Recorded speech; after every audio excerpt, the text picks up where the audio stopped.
Hello everyone. तो आज हम बात करने वाले हैं कॉन्ट्रैक्ट फार्मिंग के बारे में कि आखिर क्या होती है ये कॉन्ट्रैक्ट फार्मिंग और कैसे इसको किया जाता है। अगर आप पोल्ट्री सेक्टर के बारे में जानते हैं तो आपको ये भी पता होगा कि ज़्यादातर जो पोल्ट्री फार्म है वो कहीं ना कहीं कॉन्ट्रैक्ट फार्मिंग से ही चलते हैं।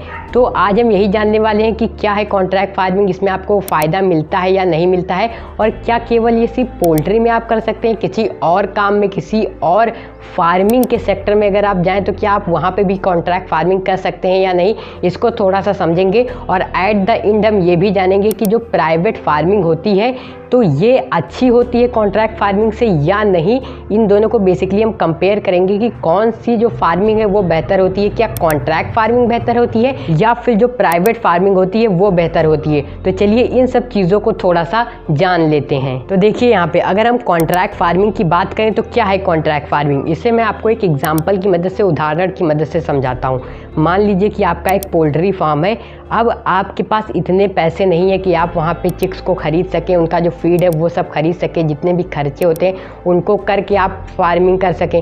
तो इसके लिए कहीं ना कहीं आप एक कंपनी से जाके कॉन्ट्रैक्ट करा लें। एक ऐसी कंपनी है जो कि आपको चिक्स प्रोवाइड करा देती है, फीड को प्रोवाइड करा देती है, सारा सपोर्ट दे देती है। अगर आप न्यू फार्मर हैं तो आप उनके पास जाएंगे, एक कॉन्ट्रैक्ट होगा, उसमें आपके काफ़ी सारे डॉक्यूमेंट्स भी लगेंगे, और उन सब प्रोसेस के बाद आपका जब कॉन्ट्रैक्ट हो जाएगा तो वो जो कंपनी है वही आपको जो चिक्स है वो भी अवेलेबल करा देगी, प्लस आपको सपोर्ट भी देगी, आपको जो इन्फॉर्मेशन है, जो ज़रूरी जानकारियाँ हैं वो भी टाइम टू टाइम देती रहेगी। और एट द एंड यानी आखिरी में जब उन चिकन को सेल करने की बारी आएगी, उन चिक्स को बेचना होगा, तो इसमें भी आपको ज़्यादा टेंशन लेने की ज़रूरत नहीं है, क्योंकि बेचने का काम भी कंपनी कर देगी। बस इसके बदले आपको कुछ कमीशन दे देगी, जो कि अलग अलग कंपनियां अलग अलग प्राइजेज देती हैं, पर जो मिनिमम है वो 6 से 7 रुपये आपको मिल जाते हैं। तो अब हम बात कर लेते हैं इससे आपको क्या फ़ायदा और क्या नुकसान होता है, यानी कॉन्ट्रैक्ट फार्मिंग में आपको कैसे फ़ायदा और नुकसान होता है। तो देखिए यहाँ पे फ़ायदा आपका इसमें यही हुआ कि आपको जो रिस्क है वो नहीं लेना पड़ा, कि अगर जो रेट है वो काफ़ी ज़्यादा डाउन हो जाता चिक्स का, तो अगर आप प्राइवेट फार्मिंग कर रहे हैं तो काफ़ी ज़्यादा नुकसान हो जाता। लेकिन वही अगर कंपनी का है तो उसमें आपको ज़्यादा टेंशन लेने की ज़रूरत नहीं है, प्लस आपको इसमें एक अच्छा खासा कमीशन भी मिला, सारा सपोर्ट भी मिला। अगर आप नए फार्मर हैं तो आपको काफ़ी सारी चीज़ें सीखने को भी मिल गई, ताकि आप भविष्य में प्राइवेट पोल्ट्री फार्मिंग कर सकते हैं, और प्लस आपके पैसे नहीं लगे। तो ये कुछ फ़ायदे हैं जो कि आपको मिले। अब हम यहाँ पे नुकसान की बात कर लेते हैं कि कॉन्ट्रैक्ट फार्मिंग करने से नुकसान क्या हुआ।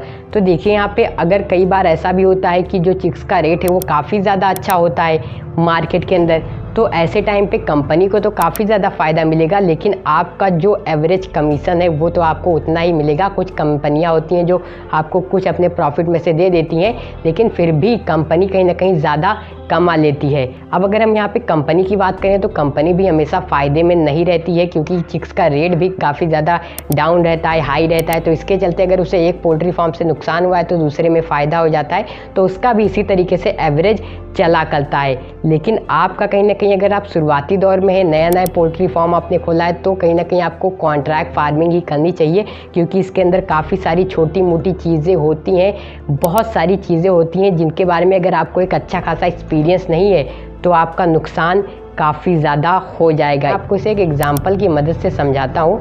मेरे ही घर के पास एक पोल्ट्री फार्म है थोड़ी दूरी पे, तो वहाँ पर कुछ ऐसा ही हुआ कि वो शुरुआत में कम से कम उन्होंने 2 साल कॉन्ट्रैक्ट फार्मिंग किया। कॉन्ट्रैक्ट फार्मिंग में भी उन्हें नुकसान हुआ, लेकिन जब उन्होंने वक्त के साथ सारी चीज़ें सीख ली उसके बाद उन्होंने प्राइवेट पोल्ट्री फार्मिंग भी किया। और प्राइवेट पोल्ट्री फार्मिंग जो उन्होंने किया तो वो काफ़ी ज़्यादा कम चिक्स का किया, यानी सिर्फ 1000 का किया, जबकि जो उनका पोल्ट्री फार्म था वो 5000 चिक्स का था।